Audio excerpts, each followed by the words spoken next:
আয়কর রিটার্নে zero return নামে কোনো ব্যবস্থা নেই বলে জানিয়েছে জাতীয় রাজস্ব বোর্ড এনবিআর। শূন্য আয়ের তথ্য দিয়ে রিটার্ন দাখিল করা আইনগত দণ্ডনীয় অপরাধ। এ ধরনের তথ্য উপাত্ত গোপন করলে সর্বোচ্চ ৫ বছরের কারাদণ্ড হতে পারে।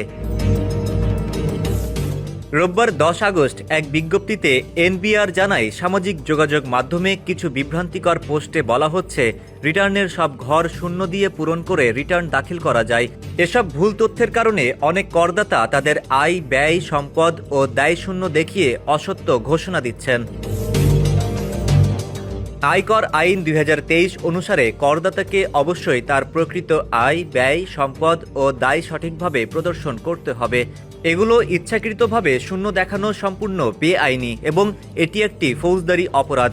ধারা ৩১২ ও ৩১৩ অনুযায়ী অসত্য বা মিথ্যা তথ্য দিলে সর্বোচ্চ ৫ বছরের কারাদণ্ড হতে পারে। এনবিআর বলছে, করযোগ্য আয় না থাকলেও করদাতাকে সঠিক তথ্য দিয়ে রিটার্ন জমা দিতে হবে।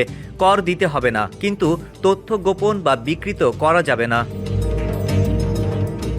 জনসংযোগ কর্মকর্তা মোহাম্মদ আল আমিন শেখ জানান, আয়, ব্যয়, সম্পত্তি ও ঋণের সব তথ্য সঠিকভাবে জমা দিলে করদাতা নিরাপদ থাকবেন।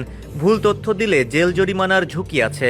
তিনি করদাতাদের প্রতি আহ্বান জানিয়ে বলেন, প্রকৃত তথ্য দিয়ে রিটার্ন জমা দিন, দেশের উন্নয়নে অংশ নিন এবং সামাজিক যোগাযোগ মাধ্যমে প্রচারিত প্রতারণামূলক জিরো রিটার্ন ফাঁদে পা দেবেন না। ডেস্ক রিপোর্ট, সমকাল।